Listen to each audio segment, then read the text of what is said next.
ready to continue again? Yes, yes. Alo, em mời bác sĩ mình quay lại vào trong lớp và mình học tiếp ạ. Calling the doctor back again. Mời bác sĩ mà mình ở online và bác sĩ ở thành phố Hồ Chí Minh quay lại học tiếp.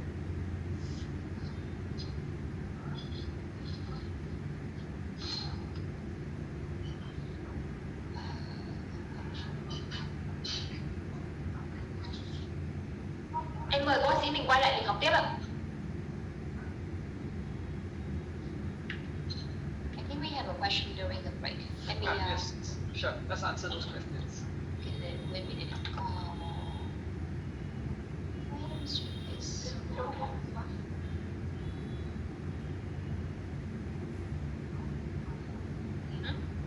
Toàn thấy được không?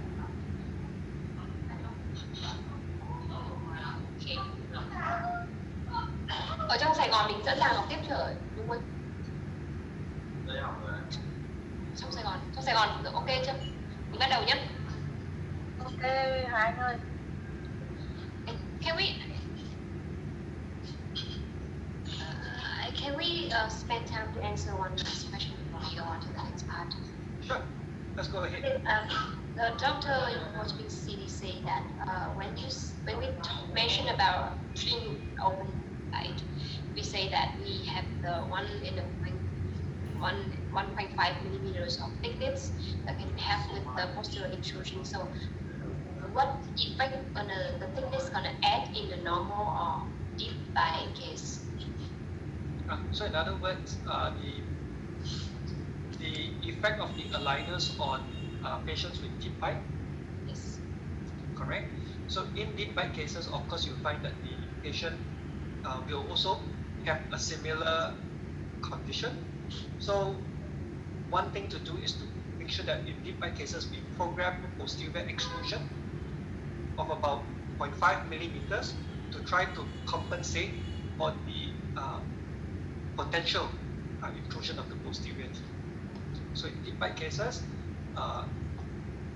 if just say you're worried about developing a posterior open bite, one option is to program extrusion of posterior teeth.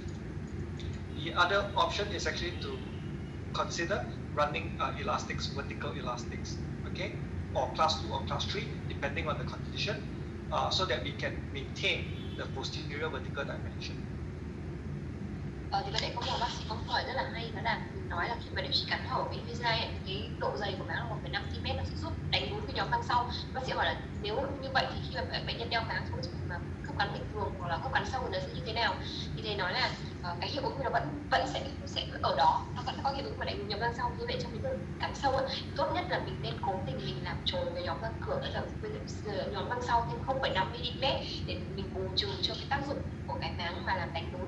Ngoài ra, ngoài cái việc mà mình thiết kế quy trách mình làm trồi 0,5 mm như thế ra, thì mình có thể mình sử dụng cái chun theo chiều dọc, hoặc có thể kết hợp với chun hạng 2 hoặc chun hạng 3 để mình lúc nào mình duy trì được cái khớp cắn theo chiều dọc, mình đóng khớp cắn theo chiều dọc ấy.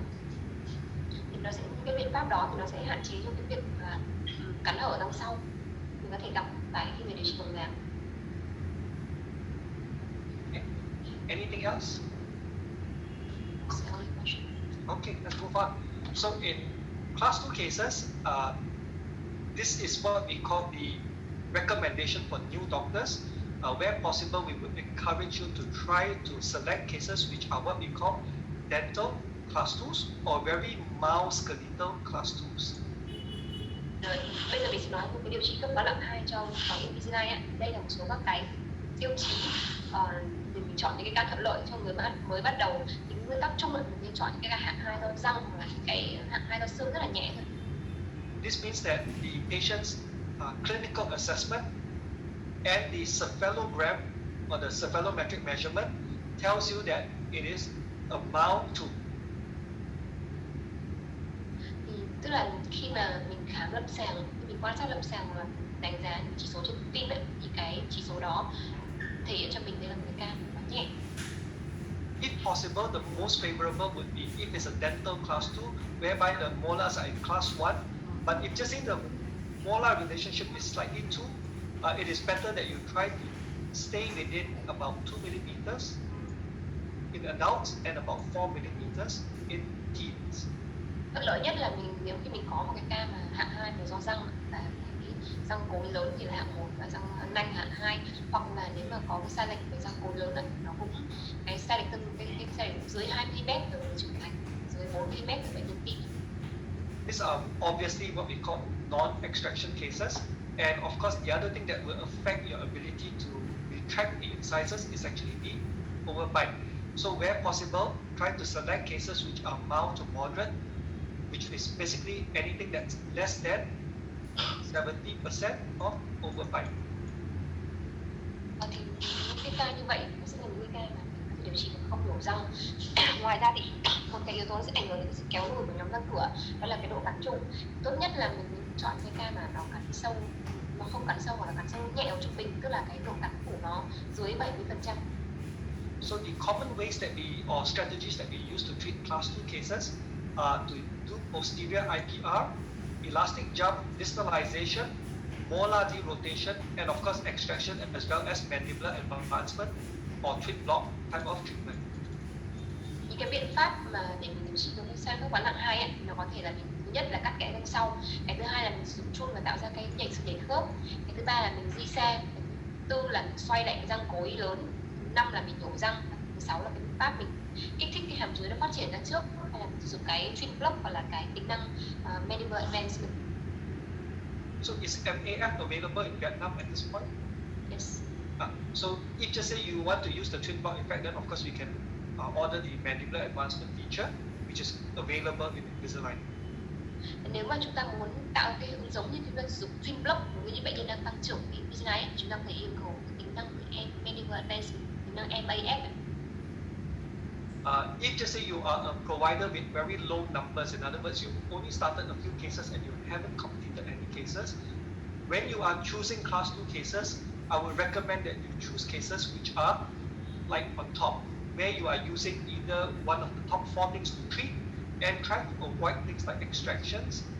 Main reason why is because you don't have that feeling of how the aligners are going to work in your hands yet.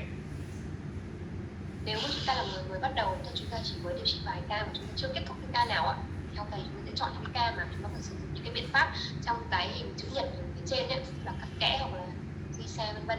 Chúng ta nên hạn chế những cái ca mà chúng ta dùng hai cái biện pháp cuối, đó là nhổ răng, MA ấy, bởi vì là chúng ta chưa thực sự là có cái cảm giác xem là cái má nó sẽ hoạt động như thế nào, chúng ta chưa có cái cảm nhận đấy ạ. And if just say you do not understand or you do not know the limitations as well as the benefits of the appliance, sometimes during the planning stage, you're always very confused because you don't know how much to do. Và nếu chúng ta chưa thực sự hiểu được cái ưu điểm cũng như là những cái hạn chế của tính năng ấy, chúng ta sẽ rất là bối rối khi chúng ta tính toán, chúng ta không biết là chúng ta làm cái gì. And this problem will not go away until you actually do a couple of cases and complete a couple of cases. Then you will roughly know what to do as you go along and be less confused. Những cái bối rối này nó sẽ không tự biến mất, chúng ta cần chúng ta làm thêm nhiều ca, chúng ta hoàn thiện thêm những cái ca chúng ta muốn hiểu được, chúng ta muốn biết được làm chủ được cái sản phẩm. So for AP correction itself, there is a few ways to do it. Number one, we can of course try to promote the mandible to grow forward. Nói đến cái việc điều trị tương quan theo chiều trước sau lại hai, có một vài các phương pháp chúng ta có thể làm. Ví dụ như là chúng ta có thể kích thích cái hàm dưới nó phát triển ra phía trước. We can also try to mesialize all the lower teeth. For example, when you procline the lower incisors and you tip your lower posterior teeth mesially, all this is mesialization. Hoặc chúng ta có thể cố gắng phi gần toàn bộ cung răng hàm dưới. Tuy khi mà chúng ta ngả cái răng cửa hàm dưới và chúng ta nghiêng cái răng sau hàm dưới ra phía trước ấy, đó là chúng ta đang phi gần cung răng hàm dưới. Or you can choose to distalize all your upper teeth, or tip your upper teeth distally, or retract your upper incisors. Hoặc là chúng ta có thể di xe cái hàm trên, có thể di xe chúng ta nghiêng cái răng hàm trên phía sau, kéo lùi cái nhóm răng cửa hàm trên. You can shave teeth. Chúng ta có thể cắt kẽ. If you shave the upper, it's mainly for canine correction and incisor retraction. Nếu chúng ta cắt kẽ hàm trên để chúng ta kéo lùi cái răng nanh để điều trị cơ quan của răng nanh. you shave the lower is mainly to allow the molars to come forward even more Khi mà easily. chúng ta cắt kẽ hàm dưới đối với các hạng 2 ấy, thường là để chúng ta muốn di gần cái nhóm thân sau. And I mentioned earlier, in a lot of dental class 2s, it's very likely that you will extract upper and lower first bicuspids. It's only in skeletal class 2s whereby you will actually end up taking out upper 4, lower 5s. And in some cases where the skeletal malocclusion is very severe, you may end up just taking out 2 premolars on top. Và đối với lại các ca hạng 2 ấy, rất hay gặp cái trường hợp mà chúng ta phải nhổ 4 răng 4. Đôi khi cái trường hợp mà chúng ta hạng 2 do xương, chúng ta phải cân nhắc 1 răng 4 trên, 1 răng 5 dưới. Và ở những cái trường hợp mà cái sai lệch nó quá là lớn ấy, thì có thể chúng ta sẽ cân nhắc chỉ nhổ răng 4 trên hoặc là chỉ nhổ răng 5 dưới thôi, hay nhổ răng 5 mà thôi. So in terms of difficulty, this is difficult. That means here will be easier, here will be very hard. Okay, where you're taking out 2 premolars on top only to treat a skeletal malocclusion, this is difficult. Nói về cái độ khó ấy, độ khó nó sẽ tăng dần. Cái việc nhổ 4 răng 4 đến cái việc khó hơn là sẽ là 4 trên 5 dưới, và khó nhất sẽ là chỉ nhổ răng 4 hoặc răng 5 nằm trên điều trị. That means that when you select the first extraction class 2 case that you treat, it's possible the extraction pattern would be more helpful if it was just all fours, because it seems to tell me that it is more likely a dental class 2 rather than anything else. Vì vậy nếu chúng ta lần đầu tiên chúng ta làm một cái ca nhổ răng để không sai các hạng 2, tốt nhất chúng ta chọn những ca mà chúng ta có thể 4 răng 4 để điều trị, nó sẽ dễ hơn để kiểm soát. So let's take a quick look at some cases whereby you can have very simple class 2 type of relationship. In this case, you can see that because the amount of class 2 is very little, less than half a unit, distalization is the preferred plan. Bây giờ mình sẽ đi xem một số các ca loại đơn giản nhé. Ví dụ như cái ca này cái loại 2 nó chỉ đúng 1/2 đơn vị, cái việc của chúng ta di sai điều trị rất là dễ để làm đi. And when you decide whether if you should use distalization, the next thing that you should look at is always crowding. In this case, you can see that there's very little crowding. Khi mà chúng ta cân nhắc di xa, cái nữa chúng ta cần phải để ý xem là cái lượng chen trúc ca như thế nào. Kiểu ca này chen trúc rất là nhẹ. So this case is easy to treat because the problem is only one type of problem. In other words, it's mainly an AP problem, but of course there's a little bit of crowding, but the crowding is not significant, so your distalization will be able to get you a fairly good result. Ca này nó dễ là bởi vì là mình không có quá nhiều vấn đề, mặc dù mình có một chút cái chen trúc đệm, đây chính chỉ là cái sai lệch ở chiều trước sau mà thôi. Như này là cái việc di xa nó sẽ đủ cho cái sai lệch này. The recommendation is to remove the wisdom teeth, especially if they are erupted when you're planning to use distalization. Chúng ta phải lưu ý là nếu chúng ta định di xa, chúng ta cần răng 8, đặc biệt là nếu răng 8 đang mọc. When we are doing distalization, there's 2 types: uprighting the molar or moving the molar back bodily. Khi mà chúng ta nói đến việc di xa, thì sẽ có 2 loại chuyển. Một là chúng ta chỉ đang giữ lại cái răng cổ lớn sau ấy. 2 là chúng ta cần di chuyển vĩnh viễn. In the clit tract, both will feel and look like distalization. Ở trên clean check thì nhìn giống cả hai cái dịch chuyển này, trông nó đều là cái di xa.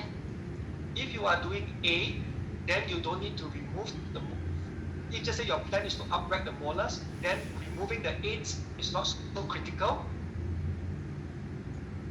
Nếu mà chúng ta định làm cái biện pháp A thì chúng chỉ dựng lại nghiêng cái thân răng ra phía xa thôi ạ, có thể chúng ta sẽ không cần phải làm. But where you are moving the tooth bodily backwards, then removing the aids become essential. Và nếu mà chúng ta xác định là chúng ta định dịch chuyển vĩnh viễn vào cái răng phía xa, việc bắt buộc chúng ta cần phải làm. Okay, so another case where we look at a little bit more crowding. At this point, you can see that the molars are half a unit class 2, and on top of that, the incisors are upright. Cái ca nữa chúng ta thấy là một cái ca loại 2 là răng cửa thì khá là thẳng và răng cối ở 2 đơn vị. Because you can see so many crowns in this case, it's very likely that this patient is an adult patient. Cái ca này chúng ta nhìn thấy rất là nhiều các cái cái răng giả đúng không, cầu luôn, cái răng trục luôn, thì khả năng đây là một cái bệnh nhân trưởng thành. And sometimes the patient may not want to change the posterior crowns, or the crowns may actually be in good condition and is perfectly fine. Và những bệnh nhân này đôi khi họ không muốn là làm lại các trục nó đã ổn định rồi. So in this particular case, one option is to consider leaving the class uncorrected. Thì ở trong những ca này có một cái lựa chọn là chúng ta không cần điều trị cái khớp loại 2, chúng ta để yên cái khớp cắn của răng sau. And the focus is on the alignment of the anterior teeth only. Và mình chỉ tập trung vào cái việc làm đẹp cái nhóm răng trước của thôi. Because we are not planning to move or change the posterior relationship, we have no choice but to consider either IPR or proclination. Bởi vì mình không muốn xáo trộn đến cơ quan cái nhóm răng phía sau ấy, lúc này mình chỉ còn có lựa chọn điều trị hoặc là mình cắt kẽ hoặc là mình ngả theo răng cửa. So, take home message from this slide is that in adult patients with very minor occlusion, sometimes we should try to keep the treatment simple, because if we change the posterior relationship, sometimes patients may feel that their bite has gotten worse. Một cái bài học ca như thế này ấy, với cái bệnh nhân trưởng thành sao là khớp cắn nó không quá lớn và bệnh nhân khá ổn định rồi, thì đôi khi chúng ta cũng cân nhắc và cứ giữ là không nên điều trị cái khớp cắn phía sau, bởi vì đôi khi chúng ta điều trị xong bệnh nhân nói là cái tệ như vậy. Of course, if just say they are crowns alone, we can still move them or distalize them. But what if they are implants? What if they are part of the bridge? So in that case, restorations sometimes create movement limitations. Nếu mà nó chỉ là cầu hoặc chỉ là xương, chỉ là một cái não mà trục ấy, thì chuyển nó có thể khả thi. Nguyên nhân nếu nó là một cái plan là nó là cầu ạ, cái việc di chuyển nó không thể di chuyển được, đúng không ạ? Như vậy nên là khi chúng ta xem một cái ca cần cân nhắc là cái công trình có thể là cái yếu tố gây hạn chế di chuyển của chúng ta. If the patient wants you to correct the class 2 relationship, then what you need to do is you need to inform the patient that sometimes the crowns may need to be changed, because putting on the attachments and removing the attachments may damage the crown. Nếu như bệnh nhân muốn chúng ta điều trị cái cơ quan thực trước sau ấy, chúng ta phải nói trước bệnh nhân là có cái sau đấy sẽ phải làm lại các trục, thì là việc nó gắn attachment, tháo attachment thực sự có thể làm cho ảnh hưởng đến hỏng trục. And of course, if you have to replace the crowns, then of course the treatment cost will go up. That's another factor that you and the patient have to think about. Rõ ràng là nếu chúng ta phải làm lại cái trục thì cái chi phí điều trị đó cũng tăng lên. Đây là một cái mà chúng ta cũng như bệnh nhân cân nhắc. Another case to show you a little bit more severe crowding and the presence of a high canine. Đây là một ca nó phức tạp một chút, là chảy trục nặng hơn là răng nanh. You can see that the crowding is asymmetrical. It's more crowded on the left side rather than the right side. Cái chen trúc thì ở bên trái nặng hơn là bên phải. So in this case, the most important take home message is that as you are correcting the crowding, these canines will need attachments. Cái bài học chúng ta rất là ca này là nếu chúng ta muốn điều trị cái chen trúc của cái răng nanh quảng cáo, cái răng nanh này bắt buộc là attachment. If just say the canine doesn't have any attachments, the aligner itself will not be able to catch the tooth and to extrude it.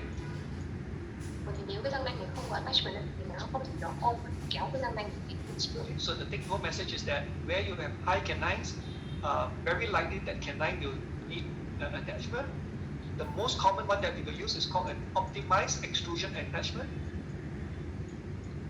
Vậy thì nếu chúng ta có cái trường hợp cái ca của chúng ta có cái răng nanh cao thì chúng ta chắc chắn là phải dùng attachment, là cái attachment phổ biến nhất để dùng trong cái trường hợp này là cái optimized extrusion attachment, gọi là attachment làm chuẩn của UR. The other possibility is that sometimes doctor may use rubber bands. For example, in this case, the doctor may choose to use class 2 rubber bands and run it in this fashion to bring the canine down. Và đôi khi bác sĩ có thể cân nhắc một mắc chốt hoặc mắc sử dụng chốt kéo cái răng nanh giống như cái vẽ. It is also possible to run just vertical elastics. So if just say you run vertical elastics, then the fashion of the elastics will be from the top to to the bottom. Tùy trường hợp chúng ta có thể chỉ dùng một chút dọc thôi, răng nanh trên răng ở dưới, hoặc là chúng ta phải dùng chung nặng hai con giáp để vẽ cái đấy. How much what is the elastic to use? Most of the time we would ask you to use something like 3. Let me just remove this thing first.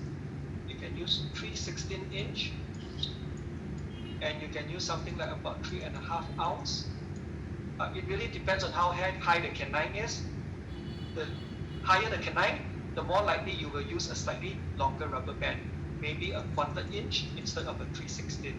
But again, the idea is to use the rubber band and the buttons to bring the canine down. Cái dùng chuông gì ấy, thì nó sẽ chúng ta có thể dùng chung 3/16 inch và 3,5 ounce. Và nếu cái răng nanh nó ở cao hơn nữa, chúng ta có thể dùng chung dài hơn, dùng chung 1/4 inch. Nhưng mà cái ý tưởng, cái nguyên tắc chung là chúng ta sẽ dùng button và chúng ta dùng chung, chúng ta kéo răng nanh xuống.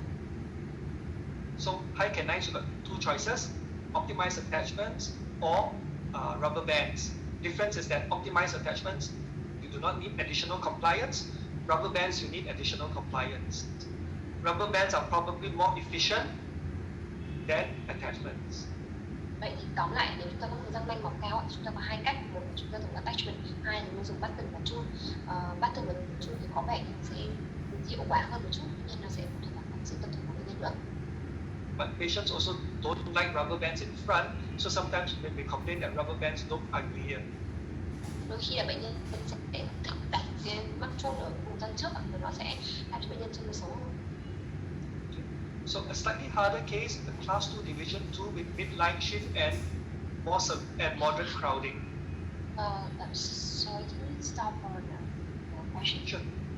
Yes, go ahead. Lúc được làm để làm chuông răng ba thì chỉ móc một bên, cần kéo theo Dr. Walla asked if we use elastic to extrude the canines. So we only do one side with the canine that we want to extrude. Is that right? Yes, you're right. Yes. Bác sĩ hỏi là nếu dùng phương đen hàm để làm chuông răng ba thì chỉ cần móc một bên để kéo răng ba thôi, đúng không? Thầy trả lời là đúng. Thì có một cái câu hỏi nữa, thầy có thể giải thích. Anything else? Yes, Dr. Walla asked, can you explain more about the mechanic that we extrude the upper